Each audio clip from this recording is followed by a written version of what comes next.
नमस्कार, दिन भर की बड़ी खबरों में आपका स्वागत है। मैं हूं शिवानी। आज की खबर में बात होगी कंफर्म हुई अंतरकलह की खबरें। शिवराज की शालीनता का मुखौटा बेटे ने उतारा, थर थर कांप रही दिल्ली की। वहीं हिमाचल बीजेपी की 9 विधायकों के बर्खास्तगी की और राजस्थान भाजपा में बड़ी बगावत, कई मंत्री नाराज की। साथ ही तेजस्वी के 2 महीने में बड़ा खेला करने की चेतावनी की और यूपी बीजेपी की करारी हार की रिपोर्ट लेकर दिल्ली पहुंचे भूपेंद्र चौधरी की। वहीं प्रियंका के समर्थन में वायनाड में उतरी ममता बनर्जी की। साथ ही खबर के अंत में बात होगी प्रोटेम स्पीकर के पैनल का इंडिया ने किया बहिष्कार की। इसी के साथ आज दिन भर की सभी बड़ी और प्रमुख खबरों को जानेंगे विस्तार से। उससे पहले एक नजर सुर्खियों पर। हिमाचल सीएम के बयान से भाजपा में मची खलबली, बोले इनके 9 विधायकों की जा सकती है सदस्यता। विधानसभा में मार्शल से दुर्व्यवहार, कागजात फाड़ने का मामला आया सामने।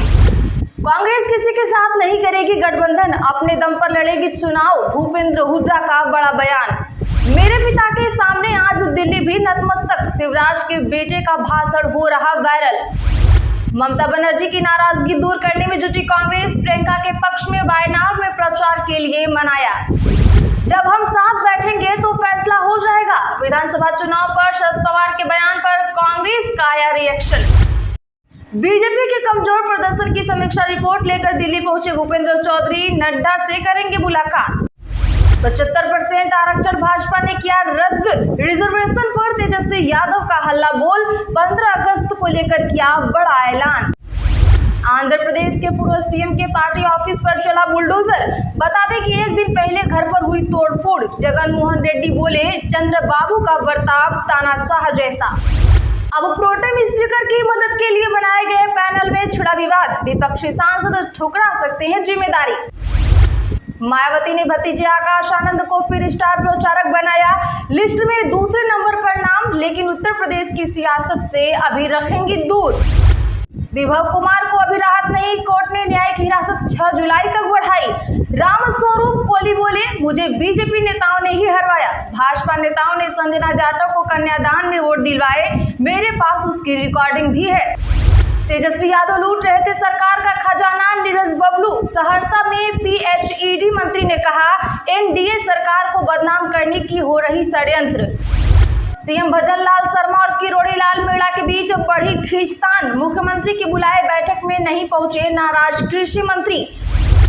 आरक्षण के मुद्दे पर घिरी महाराष्ट्र सरकार, मराठा और ओबीसी समाज को मनाने की कवायद हुई तेज, बुलाई सर्वदलीय बैठक। बिहार के सिवान में गंडक नहर पर बना ब्रिज गिरा, पिलर के धंसते ही ढह गया 30 फीट लंबा पुल। 5 दिन पहले अररिया में भी टूटा था ब्रिज। परीक्षा प्रक्रिया सुधार पर 7 सदस्यीय पैनल का नेतृत्व करेंगे पूर्व इसरो प्रमुख, शिक्षा मंत्रालय का बड़ा ऐलान। आरोपियों से बरामद ऑडियो रिकॉर्डिंग निकली लॉरेंस बिश्नोई की भाई अनमोल बिश्नोई की, फॉरेंसिक लैब में हुई पुष्टि। आतिशी के अनशन वाली जगह पर पहुंचे नौकरी से निकाले गए बस मार्शल, खूब बरपा हंगामा, देखिए वीडियो। भारत आई शेख हसीना, मोदी ने रेड कार्पेट पर किया वेलकम, कहा 54 नदियां हमें जोड़ती हैं। भारत बांग्लादेश मिलकर लॉन्च करेंगे मैत्री सैटेलाइट। तजिकिस्तान में हिजाब और ईदी पर लगा बैन, कानून न मानने पर 5 लाख का जुर्माने का प्रावधान रखा गया। राष्ट्रपति बोले यह असभ्यता का सबूत, देश में 96% आबादी मुस्लिमों की है। चलिए अब जानते हैं बड़ी और प्रमुख खबरों को विस्तार से। उससे पहले वीडियो को लाइक जरूर करें। हिमाचल सीएम के बयान से भाजपा में मची खलबली, बोले इनके 9 विधायकों की जा सकती है सदस्यता। विधानसभा में मार्शल से दुर्व्यवहार, कागजात फाड़ने का मामला आया सामने। जी हाँ, बता दें कि हिमाचल के मुख्यमंत्री सुखविंदर सिंह सुक्खू ने कहा है कि भारतीय जनता पार्टी के 9 विधायकों की सदस्यता जा सकती है। इनकी सीटों पर उपचुनाव हो सकता है। ऐसा हुआ तो कांग्रेस के विधायकों की संख्या 50 के करीब पहुंच सकती है। प्रदेश में सरकार बनाने का दावा करने वाली भाजपा में सीएम के इस बयान ने खलबली मचाकर रख दी है। दरअसल बीते 28 फरवरी को बीजेपी के 9 विधायकों ने विधानसभा सदन के बीचों बीच बैठने वाले विधानसभा रिपोर्टर से कागज छीनकर सदन में फाड़े और स्पीकर चेयर की ओर फेंके। स्पीकर ने जब मार्शल के माध्यम से इन्हें सदन से बाहर करने के आदेश दिए तो मार्शल के साथ भी विधायकों की बहसबाजी की और बीजेपी विधायक सदन से बाहर नहीं गए। यह आरोप कांग्रेस ने बीजेपी विधायकों पर लगाया है। कांग्रेस किसी के साथ नहीं करेगी गठबंधन, अपने दम पर लड़ेगी चुनाव, भूपेंद्र हुड्डा का बड़ा बयान। जी हां, बता दें कि कांग्रेस के वरिष्ठ नेता एवं पूर्व मुख्यमंत्री मुख्यमंत्री भूपेंद्र सिंह हुड्डा ने कहा कि हरियाणा विधानसभा चुनाव में कांग्रेस का किसी दल से गठबंधन नहीं होगा और पार्टी अकेले दम पर चुनाव लड़ेगी। हुड्डा का यह बयान इसलिए महत्वपूर्ण है क्योंकि लोकसभा चुनाव में कांग्रेस का आम आदमी पार्टी से गठजोड़ हुआ था। कांग्रेस ने राज्य की 9 सीटों और आप ने कुरुक्षेत्र सीट पर चुनाव लड़ा था। उन्होंने कहा कि हरियाणा 2014 से पहले प्रति व्यक्ति निवेश नौकरी देने में देश में नंबर 1 था। आज बेरोजगारी, महंगाई व अपराध में नंबर 1 है। मेरे पिता के सामने आज दिल्ली भी नतमस्तक, शिवराज के बेटे का भाषण हो रहा वायरल। जी हां, बता दें कि केंद्रीय कृषि मंत्री और मध्य प्रदेश के पूर्व मुख्यमंत्री शिवराज सिंह चौहान के बेटे ने कहा है कि लोकसभा चुनाव में प्रचंड जीत के बाद पूरी दिल्ली उनके पिता के सामने नतमस्तक है। चौहान के बेटे कार्तिकेय सिंह ने आज सीहोर जिले के बुथनी विधानसभा क्षेत्र के भरुंडा में एक सार्वजनिक बैठक को संबोधित करते हुए यह बयान दिया।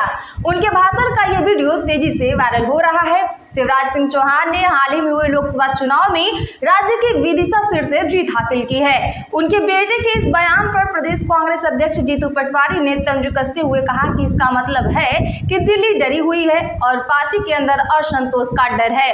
बता दें कि अपने संबोधन में शिवराज के बेटे ने कहा है कि मैं अभी दिल्ली में रहकर लौटा हूं। पहले भी हमारे नेता मुख्यमंत्री के रूप में लोकप्रिय थे, लेकिन मुझे नहीं पता है कि ऐसा क्यों लगता है कि जब वो मुख्यमंत्री नहीं थे तब वह अधिक लोकप्रिय हो गए थे। अब जब हमारे नेता इतनी बड़ी जीत हासिल करके गए हैं तो पूरी दिल्ली भी आज उनके सामने नतमस्तक है। पूरी दिल्ली भी उन्हें जानती है, पहचानती है और उनका सम्मान करती है। कार्तिकेय ने कहा कि सिर्फ दिल्ली ही नहीं, अगर हम शीर्ष नेताओं की गिनती करें तो कश्मीर से कन्याकुमारी तक हमारे नेता शिवराज सिंह चौहान का नाम सूची में शामिल है। ममता की नाराजगी दूर करने में जुटी कांग्रेस, प्रियंका के पक्ष में वायनाड में प्रचार के लिए मनाया। बता दें कि पश्चिम बंगाल की मुख्यमंत्री और टीएमसी सुप्रीमो ममता बनर्जी लोकसभा चुनाव में भले ही कांग्रेस को अपने राज्य में एक भी सीट नहीं दी, लेकिन अब वो वायनाड में प्रियंका गांधी के पक्ष में चुनाव प्रचार के लिए जाएंगी। कांग्रेस पार्टी ने उनसे यह अनुरोध किया था, जिससे उन्होंने स्वीकार कर लिया है। इससे पहले ममता बनर्जी ने ही प्रियंका गांधी वाड्रा को वाराणसी से चुनाव लड़ाने का विचार दिया था। कांग्रेस के वरिष्ठ नेता पी चिदंबरम ने कोलकाता में सचिवालय में ममता बनर्जी के साथ बैठक की थी। सूत्रों ने बताया कि चिदंबरम गांधी परिवार के दूत के रूप में ममता से मिलने के लिए गए थे। जब हम साथ बैठेंगे तो फैसला हो ही जाएगा। विधानसभा चुनाव पर शरद पवार के बयान पर कांग्रेस का आया रिएक्शन। दरअसल महाराष्ट्र के विधानसभा चुनाव के ऐलान से पहले ही सियासत तेज हो गई है। एनसीपी प्रमुख शरद पवार ने एक बयान दिया, जिसके बाद विपक्षी खेमे से भी रिएक्शन आने शुरू हो गए हैं। दरअसल शरद पवार ने अपनी पार्टी बैठक में कहा कि उनकी पार्टी ने लोकसभा चुनाव में कम सीटों पर चुनाव लड़ने का समझौता किया था, लेकिन इस बार वो विधानसभा चुनाव में ऐसा नहीं करेंगे। राज्य में विधानसभा चुनावों को लेकर एनसीपी एससीपी के बयान पर महाराष्ट्र कांग्रेस अध्यक्ष नाना पटोले का बयान सामने आया। कांग्रेस नेता ने कहा कि नेताओं को अपने पार्टी कार्यकर्ताओं को ऐसे भाषण देने होते हैं। अगर शरद पवार ने ऐसा बयान दिया है तो इसमें कुछ भी गलत नहीं है। जब हम एक साथ बैठक करेंगे तो सीट बंटवारे पर चर्चा की जाएगी। बीजेपी के कमजोर प्रदर्शन की समीक्षा रिपोर्ट लेकर दिल्ली पहुंचे भूपेंद्र चौधरी, नड्डा से करेंगे मुलाकात। बता दें कि लोकसभा चुनाव में उत्तर प्रदेश में भाजपा के कमजोर प्रदर्शन की समीक्षा रिपोर्ट लेकर प्रदेश अध्यक्ष भूपेंद्र चौधरी दिल्ली पहुंच चुके हैं। वह पार्टी अध्यक्ष जेपी नड्डा और संगठन महामंत्री धर्मपाल सिंह से मुलाकात किए। यूपी में हार के बाद भाजपा ने सभी जिलों की रिपोर्ट तैयार कराई है। अयोध्या जैसी सीट पर समीक्षा करने के लिए खुद भूपेंद्र चौधरी पहुंचे थे। पार्टी सूत्रों के मुताबिक ज्यादातर सीटों पर हार की वजह आपसी कलह, गुटबाजी और मुस्लिम वोटों का बिखराव नहीं होना बताया गया है। चर्चा यह भी है कि भूपेंद्र चौधरी इस्तीफे की पेशकश कर सकते हैं। 75% आरक्षण भाजपा सरकार ने किया रद्द, रिजर्वेशन पर तेजस्वी यादव का हल्ला बोल। बता दें कि बिहार के नेता प्रतिपक्ष तेजस्वी यादव ने आरक्षण की बढ़ी सीमा पर हाईकोर्ट की रोक का ठीकरा भाजपा पर फोड़ा है। उन्होंने कहा कि राजद सरकार में बढ़ाई गई 75% आरक्षण सीमा को भाजपा सरकार ने रद्द किया है। वंचित उपेक्षित वर्ग इस षड्यंत्र को बखूबी समझते हैं। हम मजबूती से आरक्षण विरोधियों के खिलाफ सड़क पर संघर्ष करेंगे और इसे फिर बढ़ाएंगे। बता दें कि आज पटना में नेता प्रतिपक्ष ने कहा कि राज्य में अभी बड़ी नियुक्तियां आने वाली हैं। हालांकि उनमें राज्य के युवाओं को आरक्षण का लाभ नहीं मिलेगा, लेकिन हम रुकेंगे नहीं, लगातार सड़क पर उतरकर संघर्ष करेंगे और वापस आरक्षण की सीमा बढ़ाई जाएगी। अब प्रोटेम स्पीकर की मदद के लिए बनाए गए पैनल में छिड़ा विवाद, विपक्षी सांसद ठुकरा सकते हैं जिम्मेदारी। जी हां, बता दें कि भाजपा सांसद नियुक्त किए जाने पर लगातार सियासी विवाद बना हुआ है। कांग्रेस और केरल के मुख्यमंत्री पिनराई विजयन लगातार इस नियुक्ति पर सवाल खड़े कर रहे हैं। बढ़ते विरोध को देखते हुए भाजपा ने कांग्रेस को भी सलाह दे दी थी कि वह अपने सांसद कोडिकुंडिल सुरेश को लोकसभा में विपक्ष का नेता बनाए। हालांकि इन सब के बीच अब नया विवाद शुरू हो गया है। सूत्रों का कहना है कि प्रोटेम स्पीकर की सहायता के लिए चुने गए विपक्षी नेता पदों को स्वीकार नहीं करने पर विचार कर रहे हैं। अब नया विवाद ऐसे समय में सामने आया है जब पहले से ही विपक्षी दल प्रोटेम स्पीकर के रूप में भृतहरि महताब को चुने जाने पर आपत्ति जता रहा है। सीएम भजनलाल शर्मा और किरोड़ी लाल मीणा के बीच बढ़ी खींचतान। मुख्यमंत्री की बुलाए बैठक में नहीं पहुंचे नाराज कृषि मंत्री।